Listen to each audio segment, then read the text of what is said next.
All right, this week's Prairie Star Spotlight, we're visiting with baseball coach Chris Ramirez and senior pitcher, Robbie Spaeth. Coach, 1 year in, 28-28, did you do more coaching or administering and getting fields ready last year? What did you do more of a year ago? Last year was interesting. It felt like that first semester was really administrative. From getting our roster in place and starting the recruiting process to get the next fall's roster going, and figuring out if we were going to play on campus, figuring out where we're going to play, and a year ago at this time you didn't know, did you? Yeah, we weren't sure, and then we decided we're going to play on campus. So then we had to figure out all the steps it was going to take to make that happen. So the fall was really administrative, getting our coaching staff set, and then implementing everything that we wanted to establish, in our program on the field, as well as off the field with academics, community service, fundraising, all the stuff that goes into a program. So, that was honestly probably the biggest adjustment, learning thing for me, becoming a head coach. It really felt like 70% administration, and then, once the spring gets here, then it's all baseball. One advantage was you had a very veteran team last year. Were the guys actually able to kind of carry a lot of the load themselves? Because how many seniors did you have? 12 or 13 seniors last year? Yeah, we had 12 or 13. Uh-huh. I thought, that was a huge advantage for us. Just maturity, and really physically being mature. Our guys, I don't think we were ever just the most talented team, in the country last year, but we had guys who have had, multiple seasons of 150, 200 at bats, at the college level. Mm-hmm. We had some pitchers who have, 2 or 3 seasons, pitching, at the college level. So, when we stepped on the field, where maybe we weren't quite, as talented as maybe the next team, we had guys that had been out there more, guys that weren't nervous, and they'd taken at bats, they'd done all the things it takes. So I thought that was a huge advantage for us. Okay, now segueing that into Jared Massagill, first team All GLVC, gone. Adam Eunice, second team All GLVC, gone. Logan Fry, second team All GLVC, gone. Your best pitcher, Barry Arnett, pitcher of the week in the GLVC, gone. Where do things stand now? Are you starting over? We are technically, I guess not completely from scratch. Robbie here is a returner for us that has pitched, here at UIS for 3 years, and got a lot of mound time last year. So we do have a good core of guys coming back.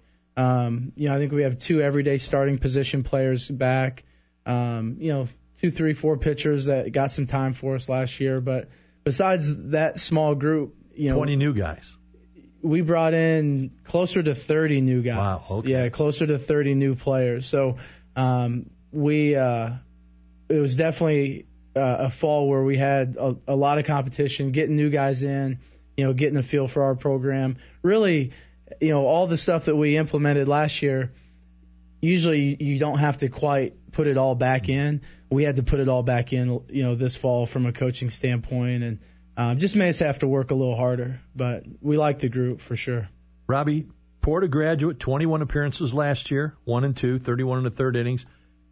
Did you have to spend a lot of time meeting your teammates over the fall? Was that a big part of what fall was like this year? It was very interesting. We had a bunch of new guys coming on campus, but as the fall progressed, we started gelling well together, and things are looking really well now. We all like to hang out and stuff like that.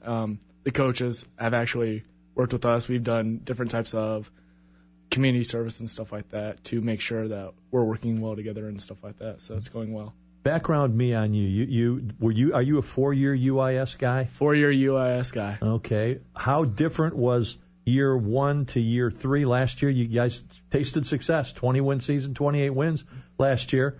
How different were things? Completely different.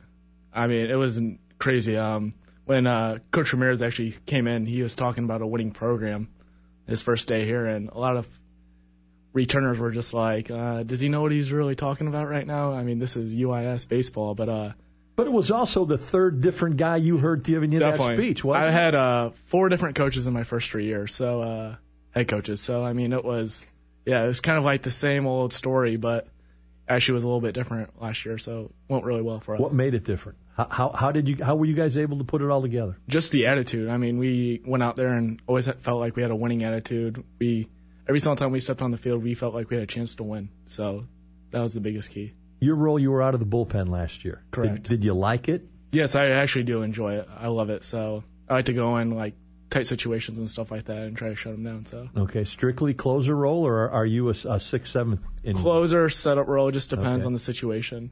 Okay. So, what do you bring to the table? Are you a breaking ball guy? Are you a fastball guy? What's your repertoire? mostly fastball, changeup, slider. Working on that slider right now. So getting that ready for the spring. So hopefully it goes well. You going to stay in that role in the bullpen, you think? Yes, I do. Okay. You pitched for the Sliders in the summer, didn't you? I did. How did that go? It went well. I really enjoyed my time there with the Springfield Sliders and everything that they had to offer. The Prospect League was a great way for me to just see the Midwest more and see different types of talent, especially. And I really enjoyed it there for 2 seasons while I was playing there. But, Robbie, how much baseball is too much baseball? You guys just get, I mean, seriously, you guys get a couple weeks off. You start you play all year. You start in January, you play, then you go to the summer. You got the Sliders. You get a little break. You come back. You're in school. You're practicing. You just get a couple weeks off. You'll get Christmas time off. You'll come back to school. You ever get tired of baseball? Yeah, we do. We get a little tired, no doubt, but it's something that we love, and every single day, just going to the field and stuff like that, just makes us get away from the school work and stuff like that nature. So it's really good, and all the teammates, we interact well. So I mean, it's just hanging out with your friends practically. From a morale standpoint, how cool was it last year when they said we're playing on campus? Was that a boost to the baseball team, the guys that play? Totally, it was a huge boost. Also brought a lot of fans, students into like watching us play and stuff like that. So I was really happy that they decided to bring a field on campus. Chris, let's get back to the fundraising aspect of it. You had your first pitch banquet last year. You got your second one scheduled for February 8th at Piper Glen. What kind of plans do you have for that? Last year you brought in Courtney Hawkins, top prospect for the White Sox. You got anything set up yet this year?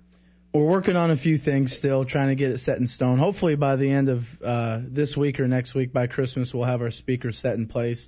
We had a big headliner lined up, and it ended up falling through just recently, and so we're going to our next couple options, and hopefully, I know it's kind of Cardinals country around here, Cardinals Nation, so working on a couple young Cardinals that some people probably might know the names of, if we can make it work within their schedule before spring training, and they do some caravan stuff with their organization too, so we're trying to match up our schedules, but hopefully here within the next week or two, we'll be able to announce that.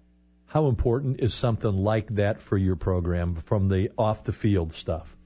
The biggest thing when we started trying to put this on paper and make this idea of having a banquet, to kind of kick off baseball season for us and get people thinking baseball here in Springfield, it's important, I think, just to for what UIS is trying to do in the community.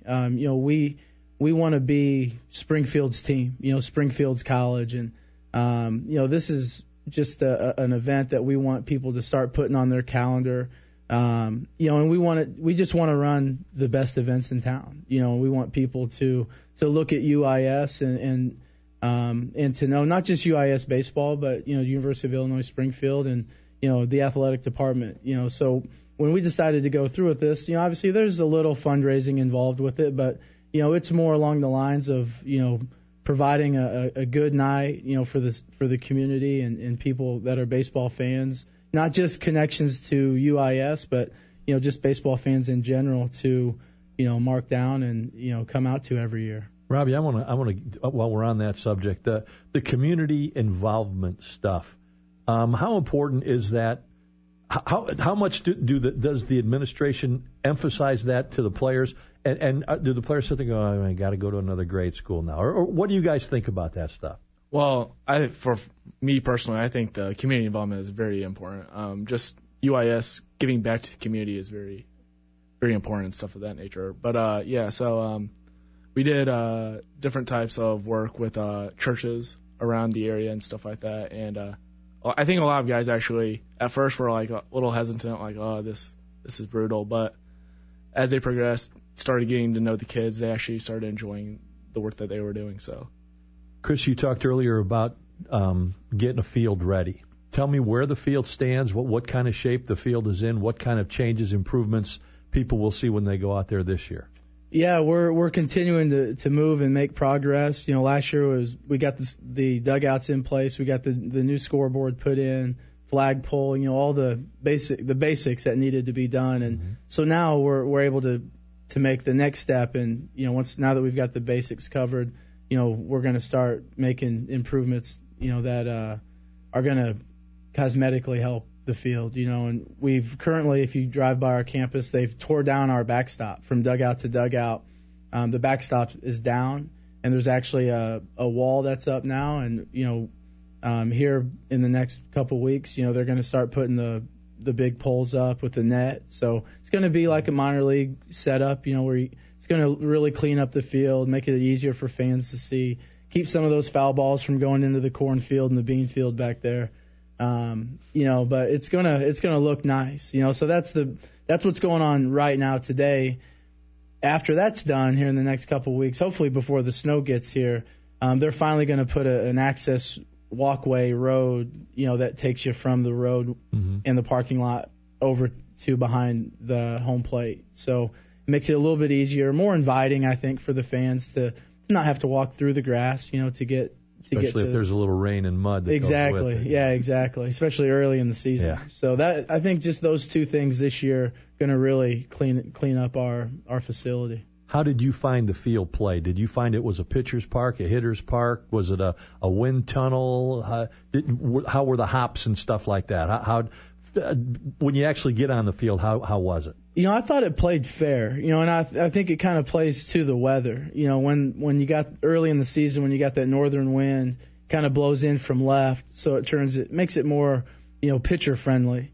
But if you catch it, later in the year when the weather's coming out of the south, that wind starts blowing out, to center. Our dimensions aren't huge, so. If you hit it, which I like, especially with how the bats have changed so much, there's no home runs anymore.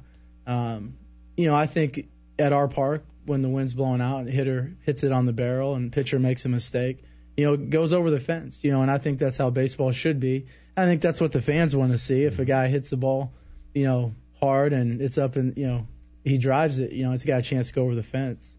Barry Arnett capitalized on that wind blowing from the north, didn't he, in the early part last year? Oh, yeah. He took advantage of that stuff.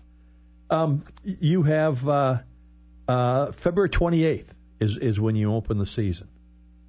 Seems like a long way away, especially with what we know is facing us. But how do you deal with the February 28th start? You know you're not going to get a lot of games in, but you guys hustled your tails off last year to make sure that you played somewhere almost every weekend, didn't you? Yeah, we did. We didn't miss a weekend, and we were allowed 50 games regular season. We got all 50 in last year, so it took a little bit of work. We had to be creative, and make sure that we dodged the weather, I guess, for the early part of the season, and we had to bundle up a few times to make sure that we got those games in. But more than a few. Yeah. It was a long winter last year. Yes, it was. But we got them in, and we both we were cold, but they were just as cold. Yeah. So we our guys did a good job of playing through it, and it does seem like it's a ways away, but this is that time of the year where you get to take a breath. But next thing you know, finals are over this week. Guys go home, and then you're back on campus January 20th. So it only leaves us, once our guys get back on campus, 5 weeks, 5 good weeks, and that flies by. In between, you'll have some camps for kids and stuff out there, won't you? You got any of that stuff you want to talk about? Yeah, we do. The easiest way, we have a camp website. It's uisbaseballcamps.com, and we're always updating it. We have a little clinic from 5 to 8 actually this Friday night. It's still open. It's just we called it the Parents' Night Out Camp. Go shopping, go get some dinner, whatever it is. You got a little 3-hour clinic. And we'll have another one on a full day camp on Monday of Martin Luther King. And that'll be the last youth. That's 6th grade and under. Okay. And we have, 5-year-olds, so it can be young. We have a high school indoor league that we started last year, and we're going to continue to do that again that second week of January, and it's 5 weekends long. And, we've got great feedback on that. We had a dozen teams in it last year. We played a doubleheader every weekend. See live pitching. Pitchers throw the hitters. So we got good feedback on that. It helps the high school coaches out because they can't get their hands on the players until March 1 anyway. Right. So those are the things we're doing now, but our summer slate's always jam-packed. Yeah. Robbie, tell me a little bit about you. What's your major? What do you want to do? Will you graduate in time in May? No, I'll graduate in December of next year. So. What's your major? Economics and Environmental Studies. Looking for an internship right now, actually in the Springfield and Chicago area. What would you like to do? Some form of consulting or trading or banking. So we'll see how that goes. It means you're a math whiz, huh? Something like that. Any kind of coaching, anything like that? Are you interested in that kind of stuff? Yeah, I would be. First, though, I kind of need to find a job to pay the bills and student loans. So right now I'm just focusing on that. You made a call when you were in high school to go to UIS. Any regrets? You ever look back and say, boy, I wish I would have tried something else? Absolutely not. I actually love it. The campus is great. The athletic department is even better, and starting to turn around the baseball program there. And it's actually a great time in my life right now. So, how pumped are you for February 28th? 100%. I'm really looking forward to it. Like Ramirez said, when we come back from the break, we'll be in a gym for 5 good weeks. So. Once we get out of the gym, that gets old. Yeah, it gets old really quick. So, yeah, we'll be pumped to be out there and start playing. March 7th is the home opener against Truman State. If you're looking for UIS gear, shop uisgear.com. You want to join the Kids Club, it's $10, uisprairiestar.com/Kids Club. Men's basketball and women's basketball, January 8th. Everybody's done after the first of the year. The women play Quincy at 5:30 on January 8th, and the men play at 7:30, and that game will be heard live right here on Sports Radio 1450. January 10th, men and women against Truman State in basketball at 1 and 3 p.m. We'd like to say thanks again to Coach Chris Ramirez. Robbie Spaeth, thanks for coming in. Wasn't as bad as Thank you very much. We really appreciate it. So. Okay. Robbie was nervous. Okay. Yeah. All right. That's good. Chris, just a little. You get more on your first pitch banquet. Let us know. We'll talk about it and get it figured out. You're going to have to do the same kind of thing. Maybe have some slug interview the good guests that you have if you get a chance. Yeah, exactly. We'll find some random guy to come ask some questions. Yeah. Some slug. Hey, Thank you guys for coming in. Good talking baseball on a December Friday. Back after these.